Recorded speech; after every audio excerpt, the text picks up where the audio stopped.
Alchemist group के पूरे भारत के निवेशक, कार्यकर्ता भाइयों और बहनों, अल्केमिस्ट और केडी सिंह एवं अल्केमिस्ट ग्रुप के विरुद्ध मेरे द्वारा किए जा रहे संघर्ष में पिछले 8 दिनों में जो प्रगति हुई है वह मैं आपको बताना चाहता हूं। 26/3/2021 को स्पेशल जज सीबीआई रॉज एवेन्यू नई दिल्ली में की अदालत में केडी सिंह की बेल का मामला लगा था, उसकी सुनवाई लगी थी। मैं अपने करीब 25 निवेशकों के साथ और अपनी पूरी टीम के साथ सुबह 10 बजे कानपुर से चलकर दिल्ली की अदालत में पहुंच गया। मैंने अदालत से बहस करने की इजाजत मांगी। चूंकि अदालत मेरे तेवर पिछली तारीख में देख चुकी थी, इसलिए उन्होंने मुझे निवेशकों की तरफ से बहस करने का मौका नहीं दिया। हालांकि उस दिन बेल की तारीख बढ़ाकर 6/4/21 कर दी गई और केडी सिंह तिहाड़ जेल में 6/4/21 तक रहेगा, ऐसा निश्चित हो गया। मैंने कानपुर आकर स्पेशल जज सीबीआई के खिलाफ गंभीर शिकायत की तैयारी शुरू कर दी। क्योंकि भाइयों और बहनों, मुझे कुछ शक हो गया था कि सीबीआई कोर्ट केडी सिंह को बेल दे भी सकती है। इसलिए मैंने तकरीबन 500 पेज की, एनेक्शन मिला के करीब 5000 पेज की शिकायत सीबीआई कोर्ट के खिलाफ चीफ जस्टिस ऑफ इंडिया, प्रधानमंत्री भारत सरकार, कानून मंत्री भारत सरकार, वित्त मंत्री भारत सरकार, डायरेक्टर ईडी, डायरेक्टर सीबीआई, गृह मंत्री भारत सरकार, सेंट्रल विजिलेंस कमीशन, एसएफआईओ को भेज दी है और निवेदन किया है कि केडी सिंह का मामला किसी अन्य कोर्ट में स्थानांतरित कर दिया जाए जो कि ईमानदार होनी चाहिए और 6 तारीख की सुनवाई स्थगित कर दी जानी चाहिए। इसके अलावा केडी सिंह के सभी कंपनियों के खातों की फॉरेंसिक ऑडिट होना चाहिए और वो भी किसी ईमानदार ऑडिटर से, और केडी सिंह के और अल्केमिस्ट के सभी खाते फ्रीज कर दिए जाने चाहिए। तो बहनों भाइयों, आज ही एक समाचार आया है कि केडी सिंह अल्केमिस्ट की कंपनियों के सभी खाते सेबी द्वारा फ्रीज कर दिए गए हैं, यानी कि अटैच कर दिए गए। भाइयों और बहनों, इसी बीच 31 मार्च को केडी सिंह के खिलाफ आगरा की अदालत में, जहां पे एफआईआर के विरुद्ध चार्जशीट दाखिल हो गई है, उसकी सुनवाई होनी थी। मैंने अपने जूनियर्स को रिकॉर्ड के साथ वहां भेजा, लेकिन कोर्ट बेईमान निकली, कोई खास कार्रवाई नहीं हुई। ऐसा लगता है कि केडी सिंह ने कोर्ट को मैनेज किया है। हम आगरा कोर्ट के खिलाफ इलाहाबाद हाई कोर्ट के चीफ जस्टिस को शिकायत भेज रहे हैं।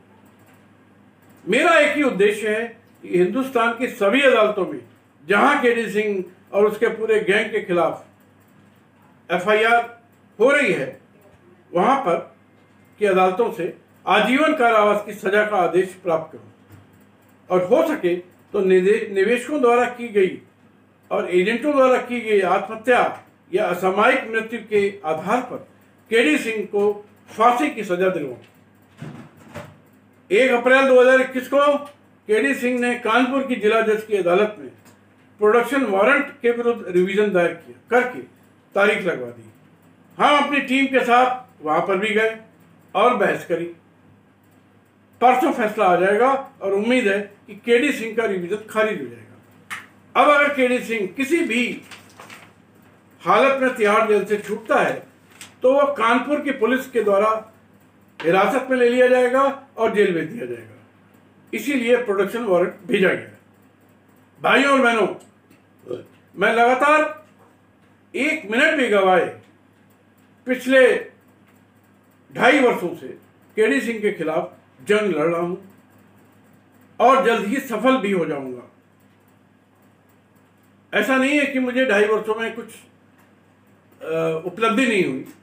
मेरे अथक प्रयासों से ही कानपुर कोतवाली की FIR हुई, कल्याणपुर थाना में FIR हुई, ईडी में मुकदमा इन्वेस्टिगेशन जारी हुआ, ईडी के द्वारा ही 250 करोड़ की संपत्ति जब्त की गई, ईडी के द्वारा ही मेरी शिकायतों के आधार पर केडी सिंह को गिरफ्तार किया गया, जो आज तक तिहाड़ जेल में है। मेरे प्रयासों से EOW की इंक्वायरी चल रही है और बहुत ही प्रगति पर है। इसलिए और जल्दी ही मेरे प्रयासों से जो उसने फर्जी लिक्विडेशन का आदेश प्राप्त किया है अल्केमिस्ट टाउनशिप में, वो भी रद्द हो जाएगा। तो मैं ये मानता हूं कि इस घनघोर भ्रष्टाचारी देश में बगैर रिश्वत खर्च किए हुए इतनी उपलब्धियां करना कोई कम नहीं है। ठीक है, समय लगता है। मुझे कहते हुए बहुत दुख हो रहा है कि अल्केमिस्ट के निवेशक और एजेंटों का सहयोग मुझे नहीं मिल रहा है।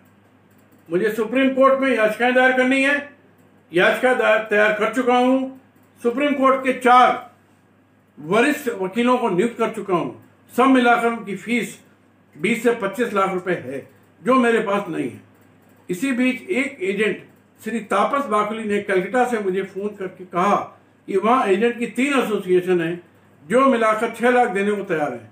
मैंने कहा 6 लाख से भी काम मैं शुरू कर दूंगा, बाकी धीरे धीरे दे दीजिएगा। लेकिन आज तक एक पैसा नहीं आया। अत्यंत दुख का विषय है। मेरी देश भर के निवेशकों और एजेंट से पुनः अपील है कि आप लोगों ने जो मामला मुझे दिया है वो और जो मैं कर रहा हूं वो किसी भी कैंसर से कम नहीं है। और अगर मेरा ऐसा प्रयास ना हो तो आप ये जान लीजिए कि आपका पैसा डूबा हुआ है। अब अगर मेरे जैसा व्यक्ति रात दिन संघर्ष कर रहा है, आपको आपके पैसे से यदि प्यार है तो आगे आइए और मदद कीजिए। कुछ एजेंट ने मुझे यहां तक कहा, तापस बाकली ने भी कहा कि टंडन साहब लड़ाई बंद कर दीजिए, क्योंकि निवेशक और एजेंट पैसा देना नहीं चाहते हैं। लेकिन मेरा चिंतन उन लाखों गरीबों निवेशकों के बारे में है जिनके लिए यह पैसा उनको जीवन देने वाला है। और लाखों का जीवन एकदम किनारे है कि अगर पैसा न मिला जल्दी तो क्या होगा ईश्वर ही जाने। इसलिए गरीबों के कल्याण के लिए, उनकी जिंदगी बचाने के लिए मैं ये लड़ाई लड़ना चाहता हूं और जारी रखना चाहता हूं। लेकिन सभी ऐसे नहीं होते। जो लोग दे सकते हैं और नहीं दे रहे हैं, यानी जो लोग पैसा दे सकते हैं और नहीं दे रहे हैं, वो अपराध कर रहे हैं। ये समझ लें कि ये मेरी चुनौती है कि पैसा मिलने पर जब तक मैं नहीं चाहूंगा भाइयों बहनों, आपको पैसा नहीं मिलेगा, और जिसे नहीं चाहूंगा उसे नहीं मिलेगा। केडी सिंह के ऊपर मेरा इतना बड़ा खौफ हो चुका है। इसलिए आप सब लोगों से मेरा पुनः निवेदन है कि मेरी आर्थिक मदद करें, ताकि मैं अपने लिए नहीं मांग रहा हूं। आपने जो भी रुपया मुझे दिया आज तक, उसका 5 गुना खर्चा कर चुका हूं अपनी अन्य आयों से, अपने अन्य साधनों से। इसलिए इस बात को गलतफहमी में मत रहिएगा कि आपने जो 10-5 हजार करके हमें दिया, उसका आपका हिसाब चाहिए तो एक पाई का हिसाब मेरे कार्यालय से आके ले लीजिए। 5 गुना ज्यादा खर्चा कर चुका हूं। आप लोगों को शर्म आनी चाहिए कि मुझे बार बार बोलना पड़ता है। इसलिए मैं एजेंट भाइयों से कहना चाहता हूं कि कानून की दृष्टि में आप सब लोग अपराधी हो, आप सबको जेल जाना चाहिए। यह मेरा आपसे प्यार है, मेरी अपनी सोच है कि आपने भी वो अपराध अनजाने में किया है, ना मालूम होते हुए किया है। इसलिए मैं पूरे देश के एजेंट को बचा रहा हूं, बचा लूंगा। लेकिन अगर आप इसी तरह से असहयोग करेंगे तो ये लड़ाई बहुत ऊपर तक नहीं जा पाएगी। इस बात को आप समझिए। हाँ, एक बात और कि अगर आपको लगता है तालुकेदार कमेटी से या टाउनशिप के लिक्विडेशन के देवेंद्र सिंह से रुपया मिल जाएगा तो उसे ले लीजिए और मुझे बताइए, ताकि मैं बेवजह इतना कड़ा संघर्ष न करूं। पुनः आप सबसे निवेदन है कि इस बड़ी लड़ाई में आगे आइए और मुझे आर्थिक मदद दीजिए। आपका पैसा मैं ब्याज के निश्चित रूप से दिलवा कर ही दम लूंगा, ऐसा मेरा आपसे कमिटमेंट है। जय हिंद, जय भारत, जय मां भारती।